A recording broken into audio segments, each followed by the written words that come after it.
வணக்கம், நமஸ்காரம், ஸ்தோத்திரம், அன்பான சகோதர சகோதரிகளே. நசரேன இயேசு கிறிஸ்துவின் இனிய நாமத்தில் உங்கள் ஒவ்வொருவரையும் வாழ்த்துகிறோம், வரவேற்கிறோம். இந்த மாபெரும் இனிய சந்தர்ப்பத்தை தந்த பிதாவாகிய தேவனுக்கும் அவருடைய ஒரே குமாரன் இயேசு கிறிஸ்துவுக்கும் அவருடைய பரிசுத்த ஆவியானவர் இந்த திருத்துவ தெய்வத்திற்கு எல்லா துதிகன மகிமையும் மாட்சிமையும் நாங்கள் செலுத்துகிறோம். மறுபடியுமாய் உள்ள ஆழத்திலிருந்து உங்கள் யாவரையும் வருக வருக என்று சொல்லி வரவேற்று, எங்களோடு கூட இணைந்திருக்கக்கூடிய இந்த தருணத்தை நினைத்து மறுபடியுமாய் நாங்கள் தேவனுக்கு எல்லா ஸ்தோத்திரங்களையும் ஏறெடுக்கிறோம். இந்த கடைசி காலங்களில் உங்களுடைய மனநிலை எவ்வண்ணமாய் இருக்கிறது என்று சொல்லி ஒவ்வொரு நாளிலும் நாம் பரிசோதித்து பார்க்க வேண்டிய காலகட்டத்தில் வாழ்ந்து வருகிறோம். இந்த கடைசி காலங்களில பிசாசு போர் ஆயுதமாய் தன்னுடைய கைகளில் எடுத்திருக்கக்கூடிய மிகப்பெரிய ஆயுதம் என்னென்று தெரியுமா? மனதை குழப்புவதும் மனதை சிதறடிப்பதும் தான். குழப்பம் என்கிற அந்த போர் ஆயுதம் தான் அவனுடைய கைகளில வைத்திருக்கக்கூடிய மிகப்பெரிய ஆயுதம். அணுகுண்டுகளை எல்லாம் காட்டிலும் இது மாபெரும் ஆயுதமாய் காணப்படுகிறது. நீங்க உலக சரித்திரம் என்கிற அந்த காரியத்தை எடுத்து நீங்கள் சற்று ஆராய்ந்து பார்ப்பீர்களானால் எவ்வளோ பெரிய ராஜ்யங்கள் எல்லாம் விழுந்து போவதற்கு காரணமா இருந்தது இந்த குழப்பம் தான். அதாவது ஒருவனுடைய புத்தியை சிதறடிப்பது, ஒருவனுடைய கவனத்தை திசை திருப்புவது, அதை நிறைவேற்றக்கூடிய அதாவது முறைகள் பார்ப்பீர்களானால் பலவிதமான முறைகள் உண்டு. முறைகள் என்று சொன்னால் அதற்கு எது பொருளாகும் என்றால் ஆங்கிலத்துல பார்ப்பீர்களானால் மெத்தட்ஸ் என்று சொல்லலாம், இல்லைங்களா? எத்தனையோ விதமான முறைகள் உண்டு.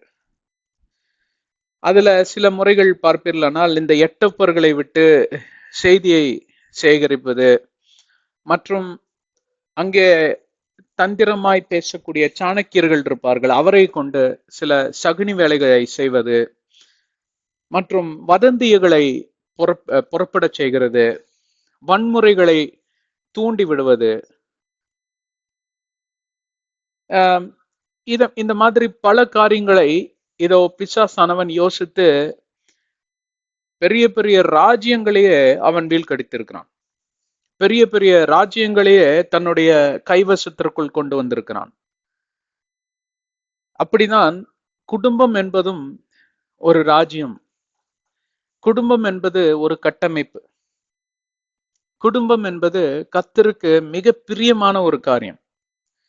குடும்பங்களாய் இயங்க வேண்டும் என்று சொல்லிதான் ஆண்டவராகிய தேவன் பல நியாயப்பிரமாணங்களையும் கட்டளைகளையும் கொண்டு வருகிறார். அதனால்தான் மோசே பக்தனை கொண்டு 613 அவரே எழுதல, மொத்த கட்டளைகளையும் பார்ப்பீர்களானால் வேதாகமத்துல பழைய ஏற்பாடுல 613 நியாயப்பிரமாணங்களும் கட்டளைகளும் கொடுக்கப்பட்டிருக்கிறன. எதற்காக அவ்வளவு கட்டளைகளும் நியாயப்பிரமாணங்களும் கொடுக்கப்பட்டிருக்கிறது என்று சொல்லி பார்ப்பீர்களானால், இந்த குடும்பம் என்கிறதை ஒரு கட்டுப்பாட்டுக்குள், ஒரு கட்டமைப்புக்குள் கொண்டு வரும்படிதான் அங்கே உறவுகளை குறித்த கட்டளைகள். அதாவது ஒரு மனைவிக்கும் கணவனுக்கும் பிறந்த மகன் மனைவிக்கும் கணவனுக்கும் நடக்கக்கூடிய அந்த உடலுறவிலோ இல்ல அந்த காரியத்தை எல்லாம் பார்ப்பதே அசூசியான காரியம். அதை காட்டிலும் தன்னுடைய பெற்ற தாயோடு கூட விபச்சாரம் செய்வதற்கு பொருளாகும். இப்போ இவன் உடல் உறவுல ஈடுபட்டிருப்பானால், இப்படிப்பட்ட கேஸ் எல்லாம் கொரிந்து பட்டணத்துல பிடிச்சிருக்கிறாங்க. அதை குறித்து தான் கண்டித்து பவுல் அப்போஸ்தலர் எழுதியிருப்பார். இது ஒரு உதாரணம். எங்க இருந்து இந்த உலகத்திற்கு நாகரிகம் என்கிற காரியம் வந்தது? தன்னுடைய தங்கச்சியை தங்கையாக பார்க்க வேண்டும், அவளோடு கூட நான் உடலுறவு வைப்பது தவறு என்று சொல்லி. அதே போலதான் தன்னுடைய மாமியாரை பெற்ற தாய்க்கு சமமாக பார்க்க வேண்டுமே தவிர அவர்களோட உடலுறவு வைக்கக்கூடாது. இப்படிப்பட்ட கட்டளைகள் எல்லாம் லேவியர் ஆகமத்தில் எழுதியிருக்கிறது. இதை தாண்டி எதையெல்லாம் நாம் சாப்பிட்டால் அது இந்த உணவு நமக்கு நல்லதோ, எதையெல்லாம் சாப்பிட்டால் இந்த உணவெல்லாம் நம் உடலுக்கு கேடாகும் என்று சொல்லி எல்லாம் கூட அங்கே காரியங்கள் எழுதப்பட்டிருக்கிறது. இப்படி நாம் உணவு முறைகள், நடைமுறைகள், உறவின் முறைகள், இவைகள் எல்லாம் தன்னுடைய தாய் தகப்பனை கனம் பண்ணுவாயாக, கனம் பண்ணாதவனை கல்லாலே எரிந்து கொள்ள வேண்டும் என்று சொல்லி கட்டளைகள் எல்லாம் மிக பயங்கர பயங்கரமான கட்டளைகள். மிக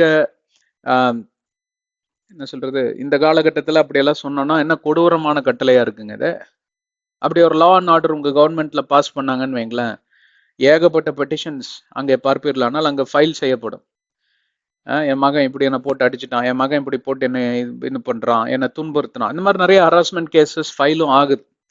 அதை கோர்ட்டுக்கு எடுத்து செல்கிறார்கள். ஜட்ஜ் அவைகள் எல்லாம் விசாரித்து, தம்பி இனிமேல் இந்த கம்ப்ளைண்ட் வந்தா உன்னை ஜெயில போட்டுருவோம், 7 வருஷம் சிறை தண்டனை, 2 வருடம் சிறை தண்டனை, இல்லை என்றால் இவ்வளவாக பெனல்டி என்கிற அந்த ஃபைன் போட்டுருவோம், இப்படி எல்லாம் சொல்லிதான் கட்டளை இருக்குமே தவிர உன்னை தூக்குல தொங்க விடுவோம்னு எங்காவது கட்டளைகள் இப்படி இருப்பதை நீங்க கேட்டிருக்கீங்களா? அது கேட்டுறாத ஒரு கட்டளை. ஆக என்ன ஆகுது, இந்த உலகமானது எவ்வளவோ கட்டளைகளையும் எவ்வளவோ நியாய பிரமாணங்களையும் அவர்கள் காம்ப்ரமைஸ் செய்ய தொடங்கி விட்டார்கள். அதாவது அவைகள் அதாவது உலகத்தோட ஒத்து போக தொடங்கி விட்டார்கள். இதெல்லாம் அநியாயம் இல்லைங்க, இப்படியெல்லாம் நாங்க வாழ முடியாதுங்க. நாங்க எதையுமே சொல்லல, அதாவது கல்லால் அடித்து கொள்வதுதான் சரி என்று சொல்லவில்லை.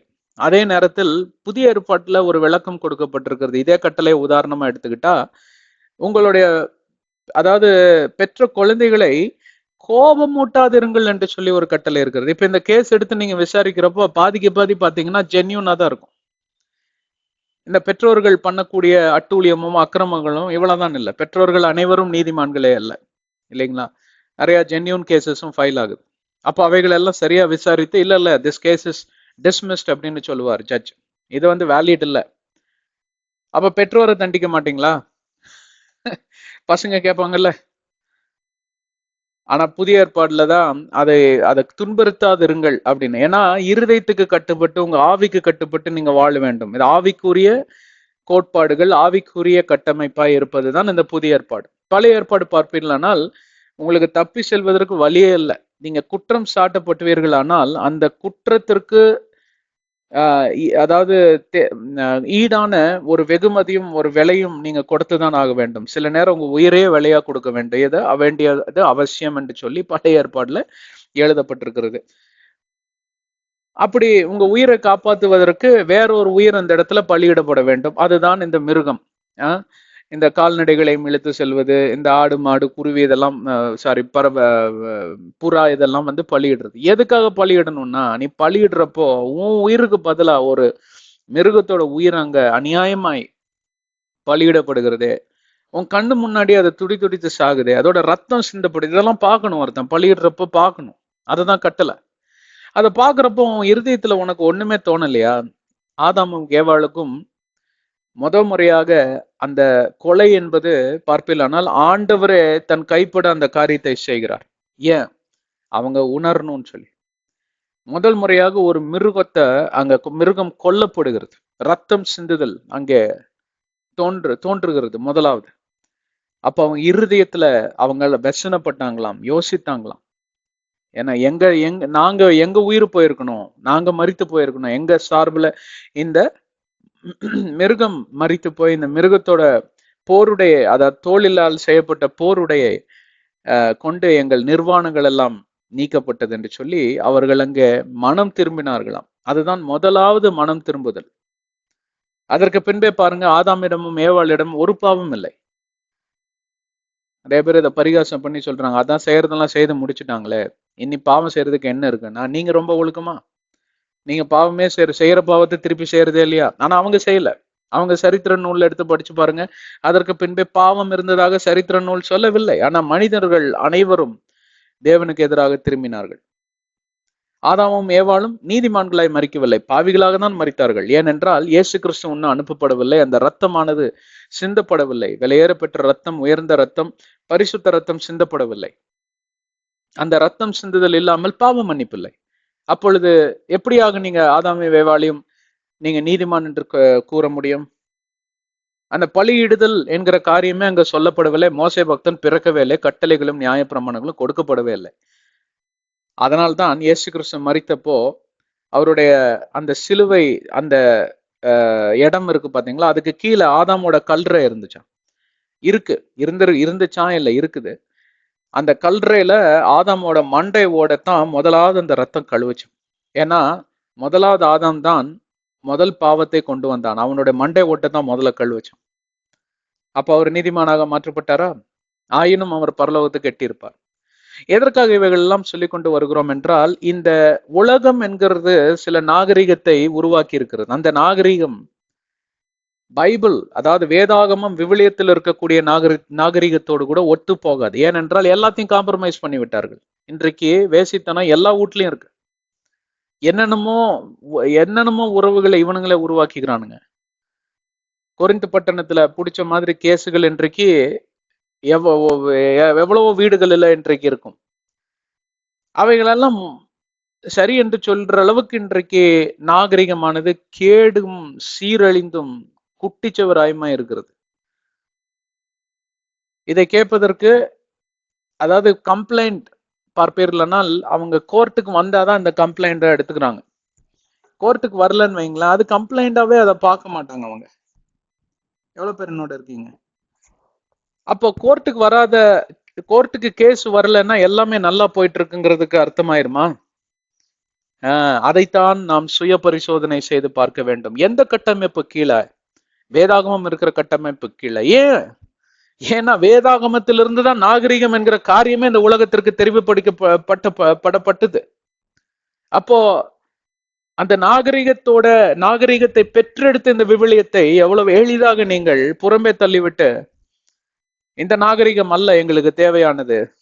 அப்போ என்னதான் உங்களுக்கு தேவை? எங்களுடைய நாகரிகம் ஒன்று இருக்கிறது. அதுதான் நோவா காலத்துல நடந்த அநியாயமும் அக்கிரமும். தேவனை கோபத்திற்கு தள்ளப்பட்ட, அதாவது இந்த உலகம் கோபாக்கினைக்குள்ள தள்ளப்பட்டதுக்கு காரணமே இந்த அநாகரிகமான காரியங்கள் தான். அந்த அநாகரிகமான காரியங்களை எல்லாம் திருத்தி எழுதும்படிதான் இந்த நியாயப்பிரமாணங்களும் கட்டளைகளும் பிறந்தது. அதன் மூலமாக நாகரிகம் பிறந்தது. ஆனா இப்போ காலப்போக்கில் என்ன ஆயிடுச்சுன்னு கேட்டா, மறுபடியும் இந்த நாகரிகத்தை எல்லாம் திருத்தி எழுதி இவர்கள் அநாகரிகத்தை கொண்டு வருகிறார்கள். அதை நியாயப்படுத்தி வேற பேச செய்கிறார்கள். இப்படிதான் நோவா காலத்திலும் நோவா பக்தன் எங்கேயும் சென்று அவர் உபதேசம் செய்தப்போ அவரை ஒரு பைத்தியக்காரனை போல பார்த்தார்கள். இந்த காலகட்டத்துல அப்படிப்பட்ட காரியத்துல நீங்கள் ஈடுபட்டிருக்கிறீர்களா இல்லையா என்று சொல்லி ஒவ்வொரு நாளிலும் சுய பரிசோதனை செய்து பார்க்கும்படி இன்றைக்கு பரிசுத்த ஆவியானவர் உங்களை கேட்டு, இந்த செய்தியை கேட்டுக்கொண்டிருக்கிற அனைவரையும் அவர் இப்படியாக எச்சரிப்பின் சத்தமா இதை எடுத்துக்கொள்ளுங்கள். இது உங்களுடைய நன்மைக்கு எதுவான காரியம். உலகத்தோட ஒத்து போகாதீங்க. உலகத்தில் இருக்கக்கூடிய அநாகரிகமான காரியங்களை அவர்கள் நாகரிகம், நியாயம், தர்மம் இப்படிதான் நடக்கும், இது இயற்கையின் திஸ் இஸ் நேச்சர்ஸ் கால், இது இயற்கையாய் வரக்கூடிய காரியம் அப்படின்லாம் சொல்லி எப்படியோ சொல்லி என்னத்தையோ சொல்லி எல்லாம் நியாயப்படுத்துவானுங்க. கேட்டு தவறி போய்விடாதீர்கள். கர்த்தர் உங்களை ஆசீர்வதிக்கட்டும். வாருங்கள் நாம் முன்னேறி செல்லுவோம். ஆதியாகமத்தின் ரகசியங்கள் என்கிற தலைப்பிலே நாம் பல ஆண்டுகளாக பல காரியங்களை குறித்து விவரித்து வருகிறோம். ஆதியாகமம் மிக முக்கியத்துவம் வாய்ந்த புத்தகம். இந்த புத்தகம் இல்லை என்றால் வேதாகமமே இல்லை. அதனால்தான் இந்த புத்தகத்தை நாங்கள் தென்னன் தெளிவாக மிக அதாவது மிக மிக மெதுவாக slowly we are moving ahead. இதெல்லாம் நீங்க தெரிஞ்சுக்கணும், கற்றுக்கணும் என்று சொல்லிதான் ஆதியாகமத்தில் 7வது அதிகாரத்தில் முடிவுக்கு வந்திருக்கிறோம். நாங்க இந்த வசனங்கள் தான் இருக்குது, இதை முடித்தோம் என்றால் 7வது அதிகாரம் முடிந்தது. இந்த முதல் 6 அதிகாரங்கள்ல ஆண்டவர் சிருஷ்டித்தார். சிருஷ்டிப்புகளுக்கெல்லாம் ஆதாமை ஏவாளையும் அங்கே உயர்ந்த ஒரு ஸ்தானம், அதாவது அதிபதிகளின் ஸ்தானம், ராணி என்ற அந்த ஸ்தானத்துல வைத்திருந்தார். பாவம் பிறந்தது, அந்த ஸ்தானத்தை பிசாசு பிடித்து விட்டான். பிசாசு கைகளில இருக்கக்கூடிய எந்த காரியமா இருந்தாலும் சரி, அது நாசமும் மோசமும், அதை அழித்து போடக்கூடிய திட்டங்கள் என்ன இருக்கிறதோ அதுதான் வெளியே வரும். அப்படிப்பட்ட நாசங்களும் மோசங்களும் நிறைந்த உலகமாய் இந்த உலகம் வன்முறை, கொலை, காமவிகாரம், வேசித்தனம், விபச்சாரம் என்று சொல்லி எல்லாம் உருவெடுத்து மனிதர்களே கொல்ல தொடங்கிவிட்டார்கள். அதை நியாயப்படுத்த தொடங்கிவிட்டார்கள். ஆண்டவர் பார்த்தார், இந்த உலகத்தை அழித்து வேற ஒரு காரியத்தை பண்ணலாம் என்று சொல்லி, செய்யலாம் என்று சொல்லி யோசித்து கொண்டிருந்த மாத்திரத்தில் நோவா கிருபை பெற்றார். நோவா பக்தன் மூலமாக பிறந்ததுதான் நோவாவின் பேழை. ஜலப்பிரளயம் என்கிற, மகா ஜலப்பிரளயம் என்கிற அந்த 2 விதமான கான்செப்ட். நோவாவின் பேழை என்றால் புதிய ஏற்பாடுல அந்த பேழைக்கு பெயர் தான் இயேசு கிறிஸ்து. இயேசுவின் நாமத்தில் பிறக்கக்கூடிய ரட்சிப்பும் பாதுகாப்பும், தேவனுடைய கோப ஆக்கினையிலிருந்து நம்மை தப்பு வைக்கக்கூடிய இயேசுவின் நாமம் தான் பரிந்து பேசக்கூடிய பரிகாரியின் நாமம். அதை குறித்தெல்லாம் நாம் ஏற்கனவே விவரமாக நாம் தியானித்து விட்டோம். அதே போல இந்த 7வது அதிகாரம் பார்ப்பீர்களானால் மகா ஜல பிரளயம். மகா ஜல பிரளயம் என்றால் வர இருக்கக்கூடிய மகா உபத்திரவ காலத்திற்கு ஈடாகும். இதை இரண்டையும் ஒப்பிட்டு பார்த்துதான் நாம் பல காரியங்களை படித்து கொண்டு வருகிறோம். இதை நாம் கற்றுக்கொண்டு வருகிறோம். இந்த மகா ஜல பிரளயத்திலிருந்து தப்பித்த ஒரே குடும்பம் நோவாவின் குடும்பம். நீங்களும் அந்த குடும்பமா இருக்க விரும்புகிறீர்களா? இந்த மகா உபத்திரவ காலத்திற்கு தொடக்கம்தான் இப்பவே நிகழ்ந்து கொண்டிருக்கக்கூடிய உபத்திரவத்தின் காலம். உபத்திரவத்தின் காலம் ஒரு முன்னுரை. இப்ப உபத்திரவமே இல்லைன்னு யாராவதுனால சொல்ல முடியுங்களா? எந்த திசையில நீங்க திரும்பி பார்த்தாலும், செய்தித்தாளில் எந்த பக்கத்தை நீங்க திருப்பினாலும் அங்கே இருப்பதெல்லாம் உபத்திரமும், அநியாயமும், அக்கிரமங்களும், அயோக்கியத்தனங்களும், உங்களுக்கு எதிரான காரியங்கள் தான். அங்கே உங்க மனதை உழுக்கக்கூடிய காரியங்களும், மனதை சீர்குலைக்கக்கூடிய காரியங்களும் தான் அங்கே நீங்க பார்ப்பதாக நேர்ந்துடும். எவ்வளவு பேர் என்னோடு இருக்கீங்க, எவ்வளவு பேர் இல்லை என்று சொல்ல முடியும்? யாருனாலும் இல்லைன்னு சொல்லவே முடியாது. இன்றைக்கு அப்படிப்பட்ட செய்திகள் தான், விதவிதமான வன்முறைகள், விதவிதமான குற்றங்களையும் ஒவ்வொரு நாளிலும் நாம் இப்படியெல்லாம் கூட யோசிப்பானா மனிதன், இப்படியெல்லாம் கூட குற்றங்கள் நேரிடுமா என்று சொல்லி இதை இயக்கக்கூடிய காவல்துறையே பார்ப்பீர்களானால் வியத்து போயிருக்கிறார்கள், விடுவிடுத்து போயிருக்கிறார்கள். அவர்களுக்கே தெரியல இந்த சில குற்றங்களை எப்படி தடுப்பது என்று சொல்லி. ஒவ்வொரு நாள்லயும் இந்த மனிதர்களை இயக்கக்கூடிய அசுத்த ஆவிகள், பாதாளத்தின் ஆவிகள், அந்தகார கிரிகைகள் பெருகி கொண்டே இருப்பதை நாம் ஒவ்வொரு நாள்ல பார்க்கலாம். வேதாகமத்தில் எழுதியிருக்கக்கூடிய தீர்க்க தரிசனம், உலகமெங்கிலும் சண்டாளர்கள் சுற்றி வருவார்கள் என்கிற அந்த காரியத்தையும் நாம் மறந்துவிடக்கூடாது. அதுதான் இந்த கடைசி காலத்துடைய அடையாளம். அவைகளில நீங்களும் ஒருவராய் சிக்கி கொண்டிருக்கிறீர்களா என்று சொல்லி நாம் பரிசோதித்து பார்க்க வேண்டும்.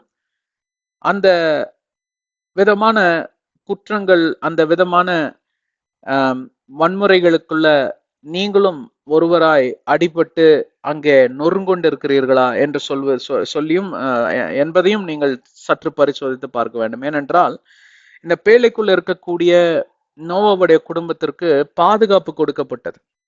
வெளியே நடந்த எந்த சம்பவங்களும் இவர்களை பாதிக்கவில்லை.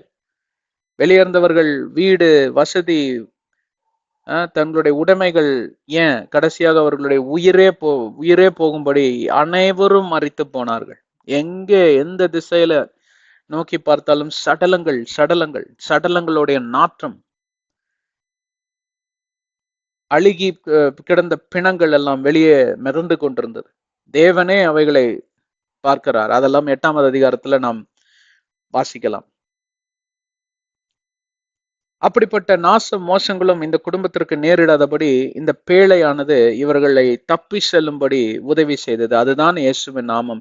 இந்த காலங்களில, கடைசி காலங்களில நடக்கக்கூடிய இந்த வன்முறைகளும், இந்த கொடிய நோய்களும், கொள்ளை நோய்களும், வியாதிகளும், வறுமைகளும், வேலையில்லா திண்டாட்டங்களும், பண கஷ்டங்களும், தரித்திரங்களும், இப்படிப்பட்ட காரியங்கள் எல்லாம் நேரிடாமல் இருக்க வேண்டும் என்றால் இயேசுவின் நாமம் உங்களுக்கு எப்பொழுதும் உதவியாய், உறுதுணையாய் நின்று உங்களை பாதுகாக்கும்.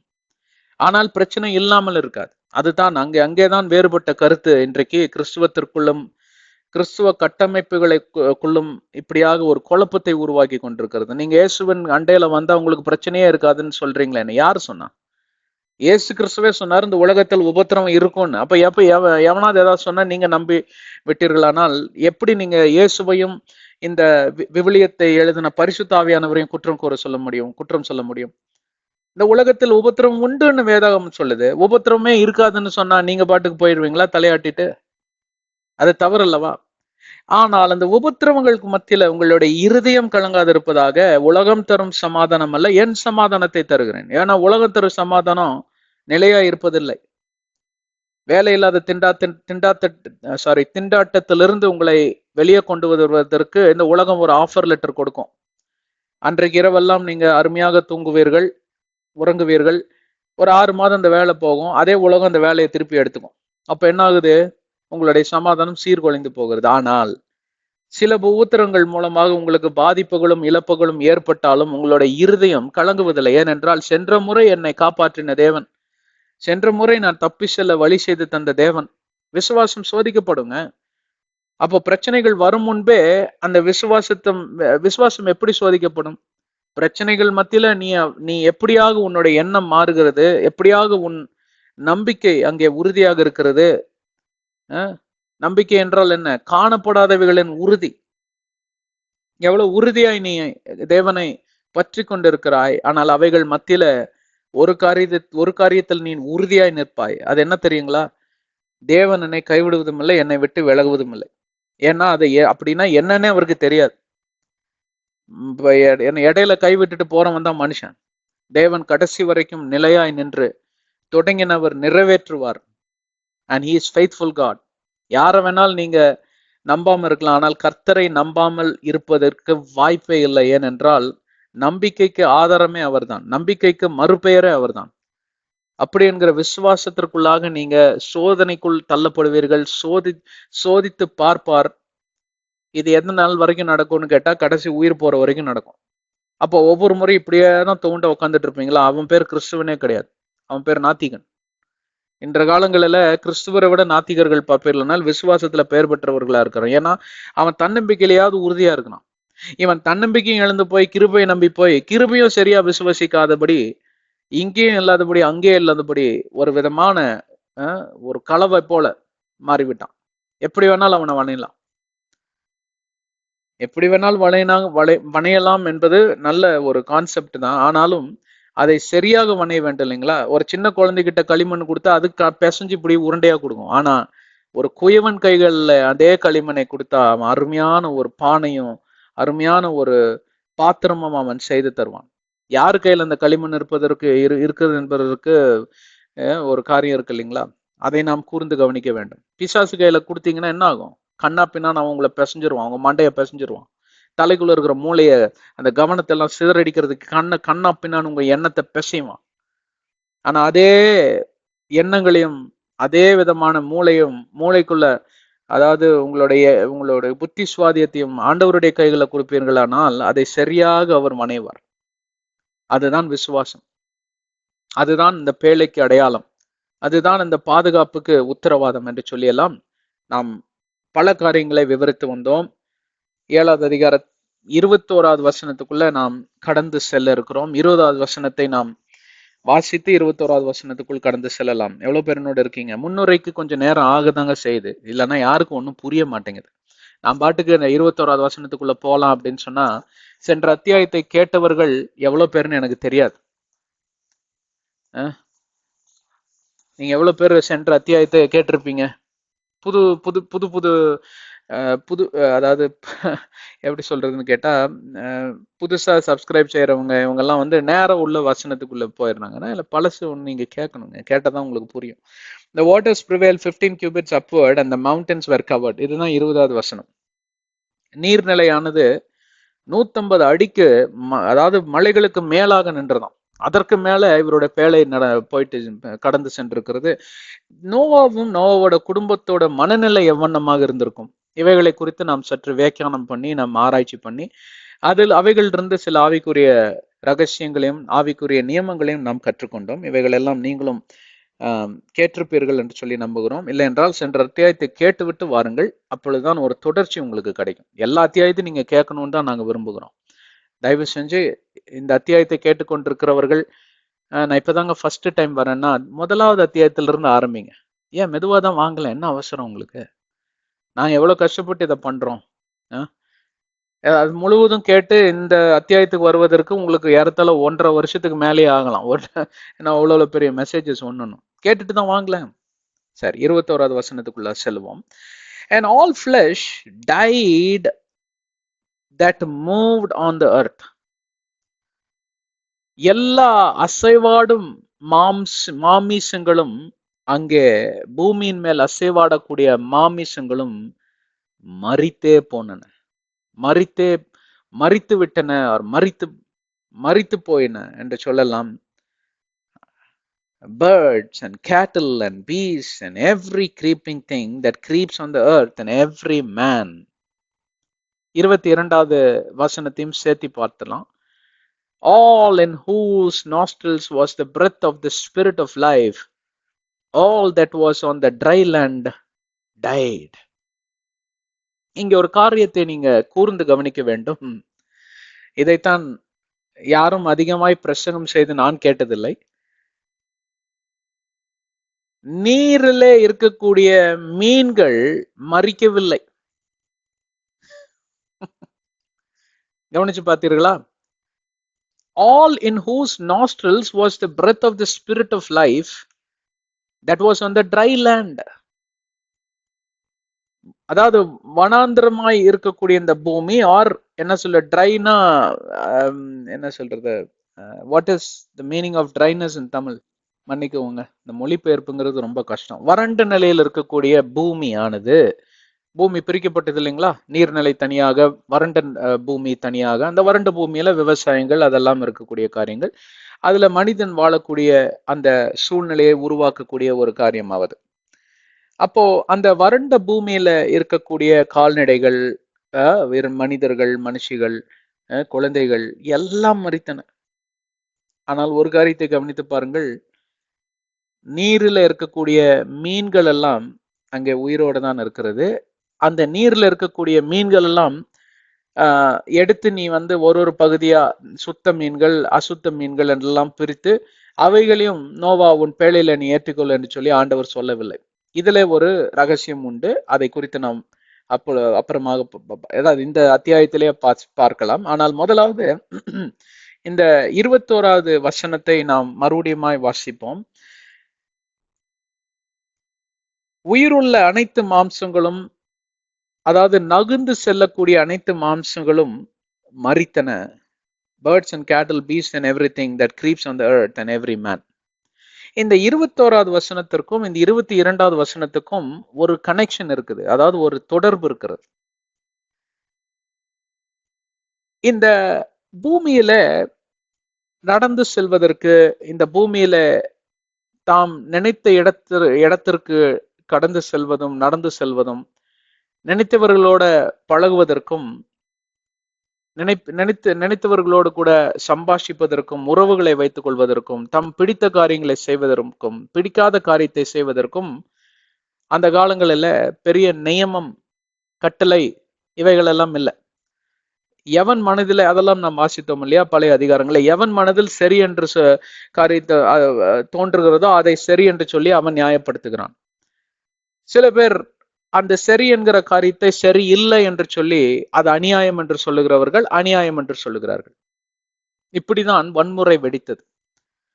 எல்லாத்தையும் ஒன்றிணைத்து இயக்கக்கூடிய நியாய பிரமாணங்களோ நியமங்களோ கட்டளைகளோ பிறக்கவில்லை.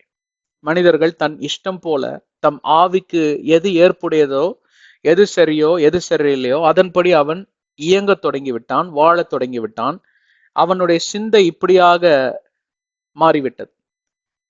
அதிலே பார்ப்பீர்களானால் அங்க கூட்டம் கூட்டமாக திசை பிரிந்தார்கள். ஏனென்றால் இவைகளை எல்லாம் அதாவது ஒப்புக்கொள்ளுகிறவர்கள் எல்லாம் இது ஒரு கேங்கா மாறிட்டாங்க. இதெல்லாம் ஒப்புக்கொள்ளாதவெல்லாம் ஆப்போசிட்டா இன்னொரு கேங்கா மாறிட்டான். இன்றைய வரையிலும் அப்படிதான் உலகமானது இயங்கி கொண்டிருக்கிறது. உங்க ஃபேஸ்புக், ட்விட்டர் இதெல்லாம் பார்ப்பீர்களானால் அதெல்லாம் எனக்கு அக்கௌண்ட் இருக்கு. ஒரு நாள் கூட போய் நான் ட்வீட் கிட்ட எல்லாம் போட்டதே கிடையாது. இந்த இன்ஸ்டாகிராம் இதெல்லாம் நான் நேரத்தை செலவு செய்யறதே கிடையாது. ஆனால் அதுல போய் நீங்க பார்ப்பீர்களானால் எப்பொழுதும் அங்க என்ன நடந்துட்டு இருக்கு? வெர்பல் வார்ஸ், அதாவது பேச்சிலேயே அடிச்சுக்கிறது. ஒருத்தனை கையில ஒரு ஆட்டம் பாம்பு துப்பைகள்லாம் கொடுத்துக்கிட்டீங்கன்னா ஒருத்தனை எப்படி சுட்டுக்குவானோ அந்த மாதிரி வாயின் வார்த்தைகளால ஒவ்வொருத்தன் மேலேயும் பாம்பு வீசுறது என்ன, குண்டுகளை ஏறுறது என்ன, இந்த மாதிரி காரியங்கள் தான் நடந்து கொண்டிருக்கிறது. அப்ப இது ஏன் நடக்குது என்று சொல்லி நீங்க சற்று ஆராய்ந்து பார்ப்பீர்களானால் வாக்குவாதம், விதண்டாவாதம், இப்படிப்பட்ட மாற்று கருத்துகள் இருப்பது அதாவது நல்ல காரியம்தான். எல்லா குடும்பங்களிலும் பார்ப்பீர்களானால் மாற்று கருத்துகள் வர வேண்டும். அப்பொழுதுதான் எது சரி எது தவறு என்று சொல்லி நாம் இந்த வாதத்தின் பிரகாரம் நாம் முடிவுக்கு வர முடியும். வாதம் என்பது நல்லதுதான், வாதி பிரதிவாதி இருப்பது நல்லதுதான். கோர்ட்லயும் அப்படிதான் எல்லா கேசஸும் நடக்குது இன்றைய காலம் மட்டும். அந்த வாதி பிரதிவாதி அந்த வாக்குவாதம் இல்லை என்றால் உண்மை என்பதற்கே அங்க வாய்ப்பு இல்லாமல் போய்விடும். பழைய ஏற்பாடும் சரி புதிய ஏற்பாடும் சரி 2 அல்லது 3 பேரிடம் விசாரித்துதான் ஒரு தீர்மானத்துக்கு நீங்க வர வேண்டும் என்று சொல்லிதான் வேதாகமத்தில் இருக்கக்கூடிய கட்டமைப்புகள் எல்லாம் நம்ம இயக்கி செல்லக்கூடிய ஒரு காரியமாவது. ஆனால் வாதி பிரதிவாதி தங்களுடைய வாதத்தை முடித்த பிறகு நீதிபதி என்கிறவர் அந்த நீதியை வழங்குகிறார்கள். அந்த நீதியை எதன் அடிப்படையில் வழங்குகிறார் என்றால் அதற்கு ஒரு கட்டமைப்பு, இந்த வாதங்களுக்கெல்லாம் மேலாக இருக்கக்கூடிய ஒரு கட்டமைப்பு, இது சரி இது தவறு என்று சொல்லி நியாயம் தீர்க்கக்கூடிய அந்த பிரமாணங்களும் கட்டளைகளும் இருக்கக்கூடிய காரியமாகுது. இதை வைத்துதான் அந்த நீதிபதி ஒரு முடிவுக்கு வருகிறார். வாதத்தின் பிரகாரம், சாத்தியக்கூறுகளின் பிரகாரம், எவிடன்சஸ் அண்ட் ஆர்குமெண்ட்ஸ். இது நல்லது. ஃபைல் யுவர் ஆர்குமெண்ட் அப்படின்னு தான் சொல்லுவார். ஃபைல் யுவர் கேஸ் ஃபைல் ஆயிடுச்சு, ஃபைல் யுவர் ஆர்குமெண்ட்னு சொன்ன பிறகுதான் அந்த ஆர்குமெண்ட் அவர் வைக்கிறார், வாதத்தை முன்பே வைக்கிறார். ஆகையால் இந்த எதற்காக இதை சொல்லுகிறோம் என்றால் மெதுவாக தான் போக முடியும் விஷயத்திற்கு. அதனால தயவு செஞ்சு நீங்க என்னோட சேர்ந்து இணைந்துருங்க. கொஞ்சம் நேரம் எடுத்துதான் அதெல்லாம் சொல்லி விளக்க முடியும். அப்ப நாம் வாழக்கூடிய இந்த காலகட்டத்திலும் சரி அந்த காலகட்டத்திலும் சரி, அந்த காலகட்டத்துல உன்னை இதை காட்டிலும் ஒரு விதமான என்ன சொல்றது, ஒரு நிர்வாணிகளின் கோலம். இவர்களை மூடிக்கொள்வதற்கோ காப்பாற்றுவதற்கோ அந்த இடத்தில் ஒரு நியாயப்பிரமாணமோ கட்டளையோ பிறக்கல. ஏன் பிறக்கவில்லை என்று சொன்னால், தேவனாகிய கர்த்தர் எல்லாவற்றையும் ஒரு சாத்தியக்கூறின் அடிப்படையிலேயே அவர் மாற்றங்களை கொண்டு வருகிறவராக இருக்கிறார். அநியாயம் பிறக்கும் முன்பே, பாவம் பிறக்கும் முன்பே உடனடியாக ஒரு பாதரட்சையை போல உன் காலில் முள்ளு குத்திரும் சொல்லி ஒரு செருப்பு கொடுக்க மாட்டார். முள்ளு குத்துட்டோம், அப்பதான் அந்த செருப்போட விலை உனக்கு தெரியும், செருப்போட அந்த என்ன சொல்றது, அதோடைய தன்மை உனக்கு புரியும், அதோடைய நன்மை உனக்கு புரியும். You will understand the value of life not before you learn through your mistakes. ஆங்கிலத்தில் அருமையாக வருகிறது இல்லைங்களா? சில தகப்பன்மார்கள் பாருங்க, அவன் குழந்தை விழுகட்டுங்க, முட்டில முழங்கால காயம் போட்டுட்டான், அப்பதான் அவனுக்கு அதோட வலி தெரியும். அடுத்த முறை அவன் ஜாக்கிரதையாக நடப்பதற்கு அவன் கற்றுக்கொள்வான். அது தவறு ஒன்றும் கிடையாது. சைக்கிள் ஓட்ட கற்றுக்கிறதுக்கு நீங்க ஆரம்பிக்கிறப்பவே நீங்க விழுவதற்கு தயாராக விட வேண்டாம். ஐயோ நான் விழுகவே கூடாதுன்னா அவன் சைக்கிளே கத்துக்க மாட்டான். நிறைய பேர் பாருங்க சைக்கிளே ஓட்ட தெரியாது. என்ன காரணம்னு கேளுங்க, எனக்கு விழுகிறதுனா ரொம்ப பயங்கன்னு. அவன் வாழ்க்கையும் கொஞ்சம் எடுத்து புரட்டி பாருங்க, அவனுடைய வாழ்க்கையிலும் பார்ப்பீர்களானால் நிறைய முறை அவன் ரிஸ்க் எடுக்காதனால், அதாவது ரிஸ்க் என்றால் என்ன தெரியுங்களா, அன்ஃபோர்சின் இஷ்யூ. உங்களால் அதை சரியாக பார்க்க முடியாது. கிட்ட நெருங்க தான் உங்களுக்கு தெரியும் அந்த இடத்துல ஒரு கரடி இருக்கா, புலி இருக்கா, மலை இருக்கா, பள்ளத்தாக்கு இருக்கான்னு சொல்லி நீங்கள் இப்படியாக உங்களுடைய கோர்ஸ் ஆஃப் லைஃபை மாற்றிக் கொள்வீர்கள். ஆனால் மெதுவாக தான் நீங்கள் நெருங்குவீர்கள். முழு வேகத்துல முட்டாள் மாதிரி நீங்க ஓட்ட மாட்டீங்க. ஏன்னா அங்கேயே பனிமூட்டம் இருக்கு இல்லையா? அப்போ இந்த ஃப்ளட் லைட் எல்லாம் நீங்கள் போட்டு கொண்டு ஒரு 20 km/h மெதுவாக சென்று எந்த விதமான இடறுதல்கள் வந்தாலும் நான் எப்படியாவது என்னுடைய வாகனத்தில் இருக்கக்கூடிய அந்த பிரேக்கை நான் பயன்படுத்தி வாகனத்தை நிறுத்தி விடுவேன் அப்படி என்கிற கான்பிடன்ஸ் தரக்கூடிய வேகத்தில் தான் இவர் வாகனத்தை இயக்குவார். அப்படிதான் வாழ்க்கையும். முன்னே இருக்கக்கூடிய அந்த காரியமானது சில நேரங்களில், தடையானது சில நேரங்களில் நம் கண்களுக்கு தெரிவதில்லை, தென்படுவதில்லை. ஆனால் மிக ஜாக்கிரதையாக, மிக மெதுவாக, கவனமாக, புத்திசாலித்தனமாக அங்கே இருக்கக்கூடிய எதிர்ப்பை இவர் ஏற்கனவே ஆன்டிசிபேஷன் என்று சொல்வார்கள், எதிர்பார்த்து அந்த எதிர்பார்ப்பின் தன்மையோடு கூட இவர் ஒரு ரிஸ்க் எடுத்து தான் போறார். அதுதான் வாழ்க்கை. நிறைய கிறிஸ்தவர்கள் பாருங்க ரிஸ்கே எடுக்க மாட்டாங்க. ரிஸ்க் எடுக்கணும், ஆனால் புத்திசாலித்தனமாக கையாளக்கூடிய அந்த தன்மை படைத்த ஒரு புத்திசுவாதியத்தோடு கூட, ஞானம் படைத்த புத்திசுவாதியத்தோடு கூட தான் நீங்கள் முன்னேறி செல்ல வேண்டும். ஏனென்றால் இந்த உலகத்தில் நன்மை என்கிற காரியமே கிடையாது, எல்லாமே ரிஸ்க் தான். அப்ப நான் ரிஸ்கே எடுக்க மாட்டேன் அப்படின்னு நீங்க உட்கார்ந்து கொள்வதும் தவறு தான். என்னதான் சொல்ல வரீங்க பிரதர்னு கேட்டா, நீங்கள் எதை செய்தால் நன்மை பிறக்கும், எதை செய்தால் தீமை பிறக்கும் என்பதற்கு பகுத்தறிவின் ஆவி தேவைப்படுகிறது. அந்த பகுத்தறிவின் ஆவியை இயக்கக்கூடியதுதான் இந்த நியாய பிரமாணங்களும் கட்டளைகளும். எதை செய்தால் நன்மை பிறக்கும், எதை செய்தால் தீமை பிறக்கும், தீமை என்றால் என்ன, நன்மை என்றால் என்ன. இன்றைக்கு இவைகளுக்குள்ளேயே பல குழப்பங்களும் குழப்பவாதிகளும் பிறந்திருக்கிறார்கள். மனிதர்களை திசை திருப்புவதற்கு, மனிதர்களை குழப்பி போடுவதற்கு. குடும்பங்கள் எல்லாம் இன்றைக்கு பாருங்க திசைக்கு ஒன்றா நிக்குது. அப்பா ஒரு பக்கம், அம்மா ஒரு பக்கம், இவன் பையன் ஒரு பக்கம், புள்ள ஒரு பக்கம், நாலும் ஒரு ஒரு திசையில நிற்கும். ஒன்னா சேர்ந்து எல்லாம் நடிப்பாங்க, எங்க கல்யாணத்துக்கு ஒன்னா போவாங்க, நாலும் ஒன்னா குடும்பமா வந்திருக்காங்க பாரு. நாலு பேர் தான், ஒரு குடும்பம் தான், ஆனா நாலு நாலு திசைகள் எல்லாம் சுத்திக்கிட்டு இருக்குது. இப்படித்தான் இன்றைக்கு உலகமும் இயங்கி கொண்டிருக்கிறது. தேசங்கள் தேசங்களுக்கு எதிராக செயல்பட்டு கொண்டிருப்பது, பட்டணம் பட்டணத்துக்கு எதிராக செயல்பட்டு கொண்டிருப்பது. ஏன் நீங்க இருக்கக்கூடிய தெருவிலே பாத்தீங்கன்னா 5 பேர் இதும்பா 5 பேர் அதும்பா, கடைசியில வெல்ஃபேர் அசோசியேஷனை இழுத்து மூடிடுவாங்க. திருட அழகா வீடு வீடா பூந்து திருடிட்டு போவான். அப்புறம் எல்லாம் ஒண்ணு சேருவானுங்க, அப்புறம் திருப்பியும் அடிச்சுக்குவானுங்க, பிரிஞ்சுக்குவானுங்க. பாருங்க, ஒரு அபார்ட்மெண்ட்ல அசோசியேஷனை வைக்க முடியாது. ஏன்னா இவன் இதும்பா அவன் அதும்பா. ஆனா என்ன பிரச்சனைன்னு கேட்டா, இதுன்னு சொல்லலாம் அதுன்னு சொல்லலாம், ஆனால் மொத்தத்துல எது நியாயமோ அது எல்லாரும் ஒற்றுக்கொள்ள வேண்டும். நான் ஒத்துக்க மாட்டேன், அவன் என்ன சொல்றது நான் என்ன கேட்கறது. இப்படித்தானே இந்த உலகம் இயங்கி கொண்டிருக்கிறது. இப்படிதான் இந்த உலகத்தில் இருக்கக்கூடிய ஜனங்களுடைய எண்ணங்கள் எல்லாம் மாறி இருக்கிறது. இதற்கு காரணம் என்னவென்றால், நோவாவின் காலத்தில் இருந்த அதே வன்முறையின் ஆவி, வணங்கா கழுத்தின் ஆவி, கீழ்ப்படியாமையின் ஆவி இந்த நாளில அதிகமாக செயல்பட்டு கொண்டிருப்பதை ஜனங்கள் உணராமலே இருக்கிறார்கள். இயேசு கிறிஸ்து சொன்னால் அதைத்தான் ஒரு இண்டிகேஷனாக சொன்னார். மத்திய 24 37வது வசனம் என்று நினைக்கிறேன். நோவாவின் காலத்தில் இருப்பது போலவே வாங்குவதும் விற்பதும் என்று சொல்லி இவர்கள் நாட்டமாக இருக்கிறார்கள் அப்படின்னு ஒரு இண்டிகேஷன் கொடுக்கிறார். அப்படி என்றால் நோவாவின் காலத்தில் எந்த ஆவியானது, எந்த அசுத்த ஆவி, எந்த துர்கி எண்ணம் படைத்த ஆவி இந்த ஜனங்களை எல்லாம் இயக்கி தேவனை கோபமூட்ட செய்து இந்த உலகத்தையே அழித்து போடும் அளவுக்கு தூண்டினதோ அதே ஆவிதான் இந்த கடைசி நாட்களில அதிகமாக செயல்படும். அப்பொழுது அறிந்து கொள்வீர்கள் மனுஷகுமாரன் 2ஆம் வருகை மிக சமீபம் என்று. ஒரு 30 ஆண்டுகளுக்கு முன்பே கூட இவ்வளவு அதிகமாக இல்லைங்க. ஒரு 20 ஆண்டுகளுக்கு முன்பே கூட நீங்க இவ்வளவாக இந்த குழப்பத்தையும் பிரிவினையும் நீங்கள் பார்க்க முடியாது. மதம் என்கிற காரியத்தை வைத்து வன்முறைகள் தூண்டப்படுகிறது. ஒவ்வொருத்தரும் அடிச்சுட்டு சாவுறான். உங்க மதம் எல்லாம் எந்த மதத்தை எடுத்துக்கோங்க, நல்ல ஒழுக்கத்தை தானே சொல்லுது. மன்னிப்பை குறித்து தானே சொல்லுகிறது, மரியாதை குறித்து சொல்லி தருகிறது அல்லவா. மனித நேயத்தை நாம் காப்பாற்ற வேண்டும் என்று தானே சொல்லி தருகிறது. எந்த மொழி, எந்த மதம், எந்த பேதம் எடுத்துக்கோங்க, அழிவை குறித்து யாரும் பேசுவதில்லை. ஆனாலும் ஏன் மனுஷன் அடிச்சுட்டு சாவறான்? ஏன்னு கேட்டா அதிலே ஒரு பிரிவினை, அதிலே ஒரு வன்முறை, அதிலே ஒரு தந்திரம். இந்த தந்திரத்தை ஒருவனும் அறிந்து கொள்வதில்லை.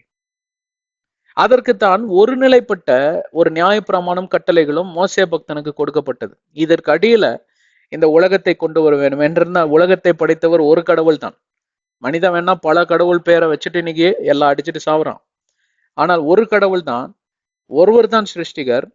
அவர் தான் இந்த மனுஷ அதாவது மனித குலத்தை, அவர் மனித நேயத்தை அவர் படைக்கிறார். அதனால் இந்த ஒரு கட்டமைப்புக்குள் அனைவரும் வர வேண்டும். இது வரவே வராது. அதற்கு நிறைய சாத்தியக்கூறுகள் இந்த ஆதியாகமத்திலே இருக்கு. சரி, இப்போ விஷயத்துக்கு போலாமா? 21வது வசனத்துல என்ன சொல்றோம், திருப்பியும் படிக்கலாமா அத? And all flesh died that moved on the earth, birds and cattle and beasts and every creeping thing that creeps on the earth and every man. இந்த உலகத்தின் மேல் நடமாடின எல்லா மாம்சங்களும், அதாவது சுவாசம் உள்ள அனைத்தும் மரித்து போன ஒரு காரியமாவது. அதே மாதிரி பார்ப்பீர்களானால் இங்கே எதை குறித்து நாம் பேசி வருகிறோம் என்றால், சுதந்திரத்தை துஷ்பிரயோகம் செய்யக்கூடிய ஒரு காரியம், வேற எதுவும் கிடையாது. அதுதான் இந்த அத்தியாயத்துக்கு டைட்டிலே அதுதான். சுதந்திரமாக நீங்கள் நடமாடும்படிதான், உங்களுக்கு சுய விருப்பத்தின் அடிப்படையில தான் இந்த உலகத்தை உருவாக்கி ஆண்டவர் மனிதனுடைய கைகளிலும் மனுஷியோட கைகளிலும் கொடுக்கிறார். அதை சோதித்து பார்ப்பதற்கு ஒரே ஒரு கட்டளை தான் கொடுக்கிறார். அந்த ஒரு கட்டளை கூட கையாள முடியாத ஒரு சூழ்நிலைக்கு மனிதனும் மனுஷியும் தங்களையே தள்ளி கொள்கிறார்கள். தேவன் இதை அறிந்திருக்கிறார், இதை அறிந்த உண்மையை. ஆனால் தேவனுக்கு ஒரு காரியத்தில் பார்ப்பீர்களானால் அசைக்க முடியாத நம்பிக்கை இருக்கதான் செய்யுது. என்ன அசைக்க முடியாத நம்பிக்கை? என் சாயலாக இந்த மனுஷனையும் மனுஷியும் நான் உருவாக்கி இருக்கிறேன். என் ஆவியை உடையவர்கள் என்னை போலதானே செயல்படணும். இப்போ உங்க பிள்ளைக்கு பாத்தீங்கன்னா அவனுக்கே அறியாத சுவாபங்கள் எல்லாம் உங்களிடமிருந்து தான் அவனுக்கு கிடைத்திருக்கும். உங்க மகளோட சுவாபத்தை பார்ப்பீர்களானால் சில சுவாபங்கள் உங்களிடமிருந்து தான் அவளுக்கு கிடைத்திருக்கும். அதே கோபம், அதே முன்கோபம், அதே பொறுமை, இப்படியெல்லாம் கூட பல காரியங்கள். அம்மா போலவே பிள்ளை, தகப்பனை போலவே பிள்ளை என்று சொல்லுகிறோம் அல்லவா? அதே நியமத்தின் அடிப்படையில் தான் ஆண்டவராகிய தேவனும் எந்த நியாயப்பிரமாணங்களும் எந்த கட்டளைகளையும் எந்த கோட்பாடுகளையும் தரல. ஆனால் ஒரே ஒரு இன்ஸ்ட்ரக்ஷனை தான் தருகிறார். அது கமாண்ட்மெண்ட் என்று கூட நியாயப்பிரமாணம் கூட சொல்ல முடியாது. ஒரே ஒரு இன்ஸ்ட்ரக்ஷன் தான் தரார். இன்ஸ்ட்ரக்ஷன்னா நியமம். அதை செய்வாயானால் உனக்கு அது தீங்கு விளைவிக்கும், அவ்வளவுதான் சொல்லுகிறார். இது கட்டளை என்று சொல்லி பார்த்தால் கட்டளை, நியாயப்பிரமாணம் என்று சொல்லி பார்த்தால் நியாயப்பிரமாணம், நியமம் என்று சொல்லி பார்த்தால் நியமம், நன்மைக்கு ஏதுவான காரியம் என்று சொல்லி பார்த்தால் நன்மைக்கு ஏதுவான காரியம். இதை எப்படி வென்றோம் என்றால் எடுத்துக்கொள்ளலாம். ஆனால் மனிதன் என்ன செய்கிறான்? அதை மீறுகிறான். அங்கே ஒரு காரியம் நிரூபணமாகிறது. தேவன் அனைத்தையும் அறிந்தவர். ஆனால் அனைத்தையும் அறிந்ததனால் முன்கூட்டியே சில காரியங்களை சொன்னால் மனிதன் என்ன சொல்லுகிறான்? என்னை இப்படியாக அவர்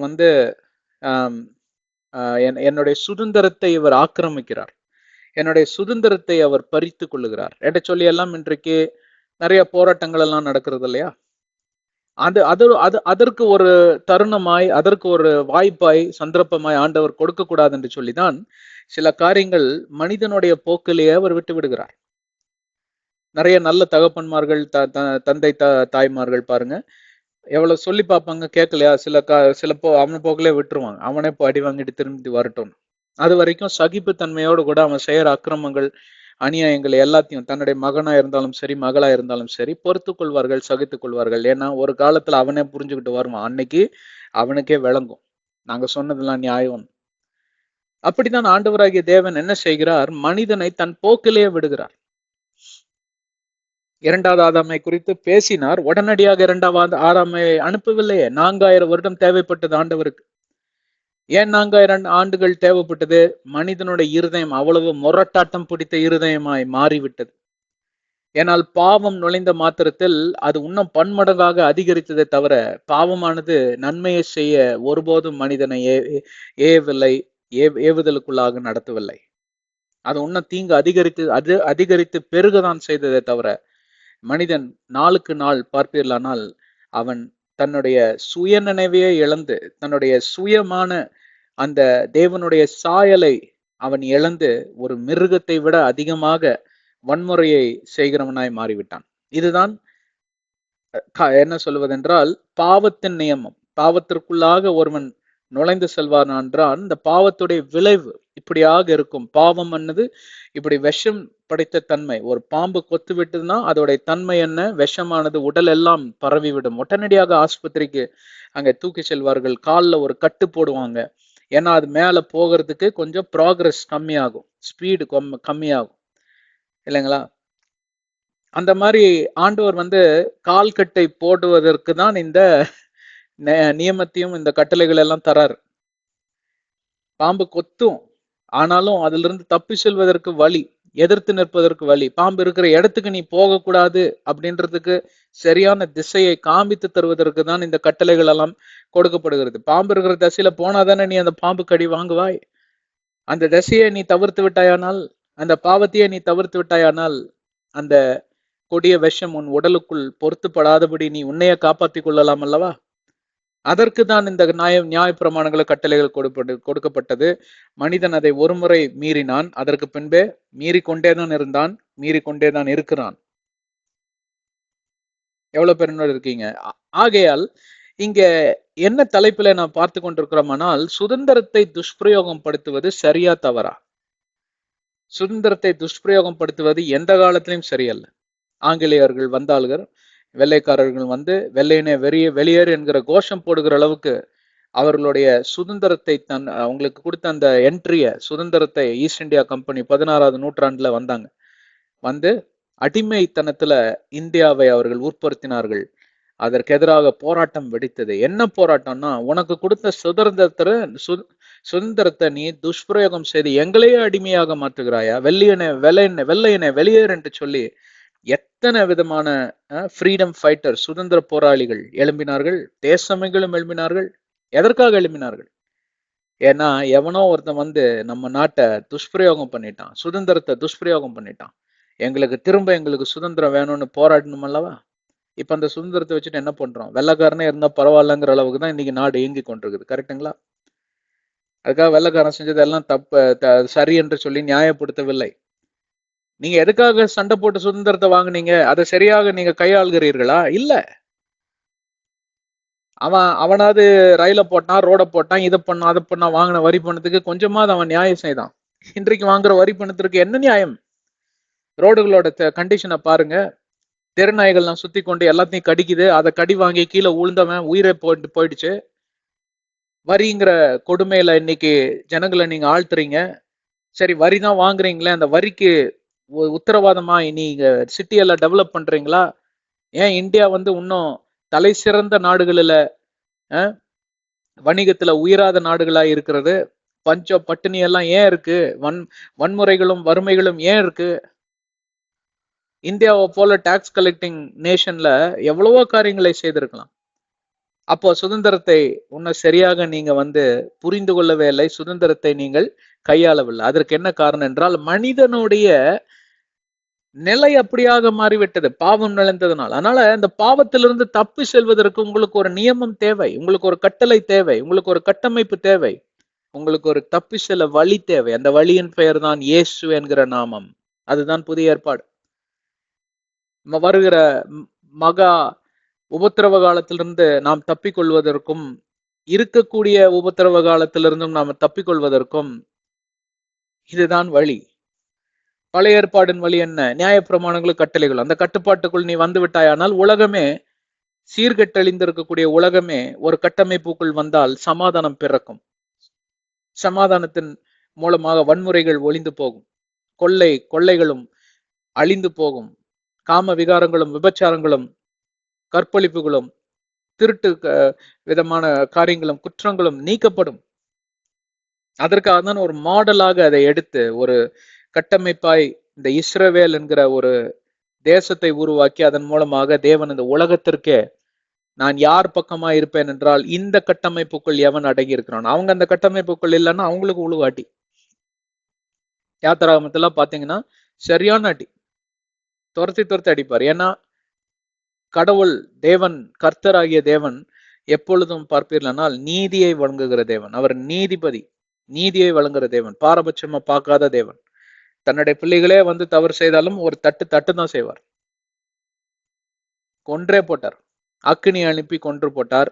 இது என்ன விதமான கடவுள்? உங்க கடவுள் என்ன வெளியில கூட்டிட்டு வந்து சுதந்திரம் கொடுக்குறேன்னு சொல்லி இன்னைக்கு எல்லாத்தையும் அழிச்சு போட்டுட்டாரே அப்படின்னு பேசக்கூடிய நாவுகள் இருக்கதான் செய்யும். அதனால்தான் சொல்லுகிறோம், இந்த கடவுளை வணங்குவதில் எந்த விதமான மாற்று கருத்தும் இல்லை. ஏனென்றால் இவர் பாரபட்சம் பார்க்காத தேவன். தாம் பிள்ளையே அந்த கட்டளையை நிராகரித்தாலும் அவர் அடிக்கிற தேவன்.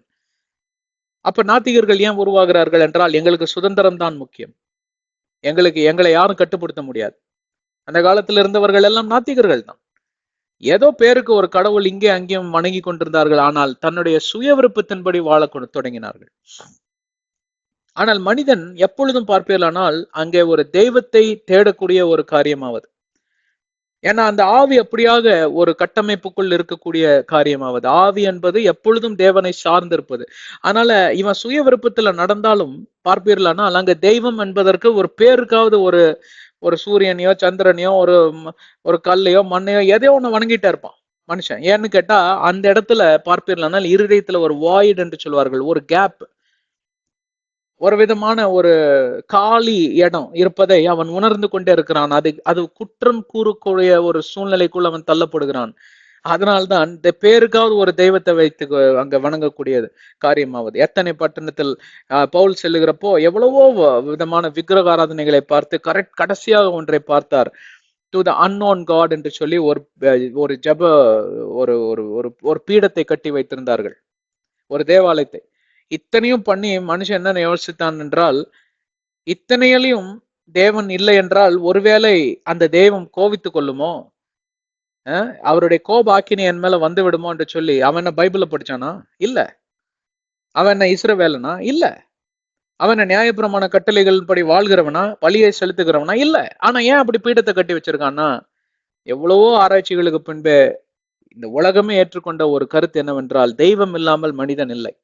அவனுடைய ஆவி அப்படியாக படைக்கப்பட்டது. அவன் தேவனை தேடுகிறான். ஆனால் தேவன் சொல்லக்கூடிய கட்டளைகளை மட்டும் அவன் கீழ்ப்படிய மாட்டான். சுதந்திரம் தான். அதுக்கு காரணம் என்னென்றால் இச்சை. நான் நினைச்சதை செய்வேன், நான் இஷ்டத்துக்கு போவேன் வருவேன், ஆனா சோறு திங்க வீட்டுக்கு தான் வருவேன். இது நியாயமா?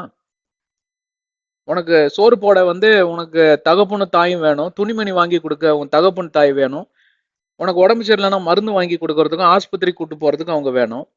ஆனா நீ ஒரு மாடு மாதிரி மேய்ஞ்சிட்டு கண்ட கண்ட அசிங்கத்தையும் பண்ணிட்டு வீட்டுக்கு வருவ. அதையும் இவங்க சகிச்சுட்டு உட்காந்துட்டு இருக்கணும். கரெக்டா? முறத்திலே போடுவாங்க அந்த காலத்துல. அதான் கைக்கு வசமா இருக்கு, எடுத்து தொம்பு தொம்புன்னு அடிப்பாங்க முதுகுல. அப்படிதான் ஆண்டவர் அடிக்கிறார். அதை அடிச்சு அநியாயமா? அப்புறம் ஏன் நீ என் வீட்டுல இருக்கிற? நான் வீட்டை விட்டே வெளியே போறேன். அப்ப போய் ரோட்ல கிழிஞ்ச சட்டையோட பிச்சை எடுத்துட்டு இருப்பான். மனசு தங்கமா போய் அவனை திருப்பி கூட்டிட்டு குளிப்பாட்டி நல்ல துணிமணி போட்டு, சரிடா இனிமேல் உன்னை கத்துல இங்கே இருன்னு சொல்லுவாங்க. என்ன பண்றது, புள்ள போயிருமே அப்படின்ற ஒரு பரிதவிப்பு. ஆனால் அப்படி பரிதவிக்கக்கூடிய தேவன் தான் இயேசு கிறிஸ்துவை அனுப்பி வைத்தார். ஆனால் இயேசு கிறிஸ்துவை அனுப்பினாலும் தேவன் தேவனாக தான் இருப்பார். பாரபட்சம் பார்க்காத தேவன். கட்டளைகள் நியாயப்பிரமாணங்கள், கட்டளைகளும் நியாயப்பிரமாணங்களாகவே தான் இருக்கிறது. ஆனால் அதை கையாளும் முறை, கிருபை என்கிற அந்த அருமையான ஒரு காரியம் கொடுக்கப்பட்டது. மன்னிப்பு என்கிற காரியம் கொடுக்கப்பட்டது. நீ திருந்தி வாழ இன்னொரு சந்தர்ப்பம் உனக்கு கொடுக்கப்படுகிறது. சரி, போகட்டும்.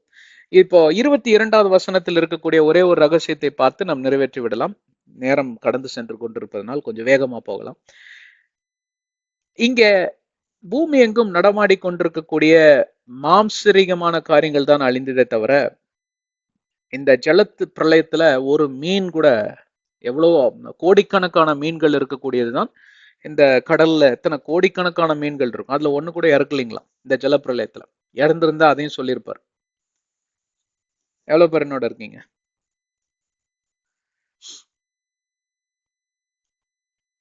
And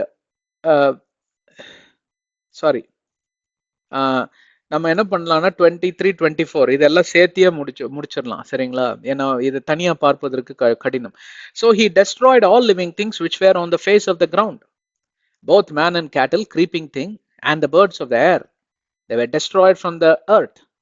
Only Noah and those who were with him in the ark remained alive. And the waters prevailed on the earth 150 days. 150 நாட்கள் இந்த உலகத்துல இந்த நீர்நிலைகள்லாம் அப்படியே இருந்தது.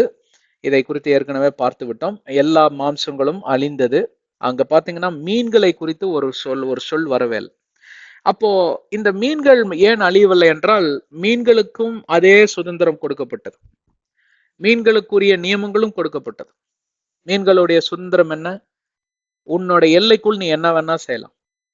நீ பூமிக்கு செல்வாயானால் மரித்து போவாய். அததான் நியமம், கீழ்ப்படிதல் நியமம்.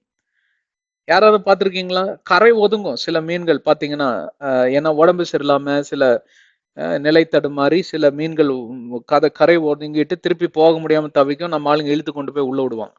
பெரிய பெரிய மீன்கள், திமிங்கலமே ஒரு தடவை கரை ஒதுங்கி இருக்கு. அந்த மாதிரி அதுக்கு புத்தி பேதலிஞ்சு போய் அப்படி வந்துடும். அதெல்லாம் ஆராய்ச்சி பண்ணியிருக்காங்க. அந்த மாதிரி 1-2 கேஸுகள் அதை இருக்குமே தவிர, கோடான கோடி மீன்கள் எல்லாம் இப்படி பூமிக்கு வரதும் பார்க்கலாம், நம்ம உயிரோடு இருக்கிறோமா இல்லையா அப்படின்ட்டு திருப்பி உள்ள போறதும் இப்படி எல்லாம் மீன்கள் செய்ததாக சரித்திரமே இல்லை. சுனாமி என்கிற ஒரு பெரிய ஒரு பேரழிவு நடந்தது 2004ஆம் ஆண்டுல. ஒரு மீன் கூட சாகல. தெரியுங்களா? ஏன் தெரியுங்களா? சுனாமி வருவதற்கு 24 மணி நேரத்திலிருந்து 48 மணி நேரத்துக்கு முன்பே இந்த மீன்கள் எல்லாம் கூட்டம் கூட்டமா திசை திரும்பி ஓடிச்சான். அதெல்லாம் விஞ்ஞானிங்க பார்த்திருக்காங்க, என்ன ஒரு பக்கமா எல்லாம் ஓடுது அப்படின்னு. அப்ப கூட இவனுங்களுக்கு தெரியல. கேட்டா 6 அறிவு எங்களுக்கு இருக்கு, மீன்களுக்கெல்லாம் 5 அறிவு தான் இருக்கு, மாடுகளுக்கெல்லாம் 5 அறிவு. 5 அறிவு தான் 10 அறிவு போல செயல்பட்டது. ஏன் தெரியுங்களா? அவைகள் எல்லாம் கீழ்ப்படிதலோடு கூட வாழ்ந்தது. ஆண்டவர் கொடுத்த அந்த சென்சஸ் இருக்கு பாத்தீங்களா, சென்சரி ஆர்கன்ஸ், அவர்கள் அந்த அந்த சென்சரி ஆர்கன் மூலமாக இந்த மீன்கள் உணர்ந்ததாம், ஏதோ ஒரு பேரழிவு வர இருக்கிறது, நம்ம இங்க இருப்பது அபாயம், உடனடியாக ஓடிவிடலாம் என்று சொல்லி. இவர்களும் பல விஞ்ஞானிகள் எல்லாம் எச்சரிப்பின் சத்தத்தை கொடுத்தார்கள். இங்க எப்ப வேணாலும் பேரழிவு வரலாம், ஜாக்கிரதையா இருங்க, ஜாக்கிரதையா இருங்க. அதே விபச்சாரம் நடந்துட்டு இருந்தது, அதே ஆட்டம் பாட்டம், அதே காரியங்கள் எல்லாம் நடந்து கொண்டு இருந்தது. எவனும் எதையும் கண்டுக்கல. எல்லாம் செத்து போனான், கொத்து கொத்தா செத்து போனான். ஆனா ஒரு மீன்குள்ள சாவல. அதற்கு காரணம் என்னவென்றால், தங்களுடைய சுதந்திரத்தையும் அவர்கள் அனுபவித்தார்கள். அதே நேரத்தில் அவர்களுக்கு கொடுக்கப்பட்ட அந்த காலத்தின் நியமம் கட்டளைகளுக்கும் அவர்கள் அடிபணிந்தார்கள்.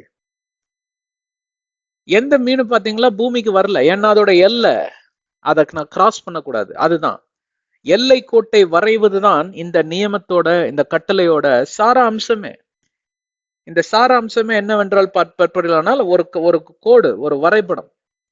இந்த வரைபடம் இதுதான் உடைய எல்லை. எந்த எல்லை வரைக்கும் போனால் நீ பாவி அல்ல, எந்த எல்லை தாண்டினால் நீ பாவி. ஏன் இந்த பாவம் பாவம் பாவின்னு நீ குற்றம் சொல்லிட்டே இருக்கிறான்னு கேட்டா, இந்த பாவத்தோட பின்விளைவு மரணங்க. பாவத்தோட கொடிய பின்விளைவு மரணம். நீ மரித்தே போவாய். மழை உச்சியில போயிட்டு அங்க எழுதியிருக்கான், அவ போட்டு இரும்பு கம்பியெல்லாம் போட்டு சுத்தி வச்சிருக்காங்க, அபாயம், இதை தாண்டாதீங்க, கீழே விழுந்தீங்கன்னா எலும்பு கூட கிடைக்காது. இல்ல நான் தாண்டி குதிச்சு பார்த்து அப்புறமா தெரிஞ்சுக்குவேன்னு குதிக்கிறவங்க பேர் என்ன? பைத்தியக்காரன். இதை நான் சொல்லிதான் நீங்க தெரிஞ்சுக்கணுமா? இன்னைக்கு நிறைய பேரு, ஏன் எல்லாருமே இன்னைக்கு மேக்சிமம் பாத்தீங்கன்னா பைத்தியக்காரத்தனத்தை தான் பண்ணிட்டு இருக்கான். எல்லையை மீறுவதோட கூட, எல்லை மீறுவது நியாயம் என்று சொல்லி, அதனால்தான் வன்முறை வெடிக்கிறது. அதனால்தான் எல்லா விதமான குளறுபடிகளும் இந்த உலகத்தில் இயங்கிக் கொண்டிருக்கிறது. அதனால்தான் கிரைம் ரேட் அதிகமாகிறது.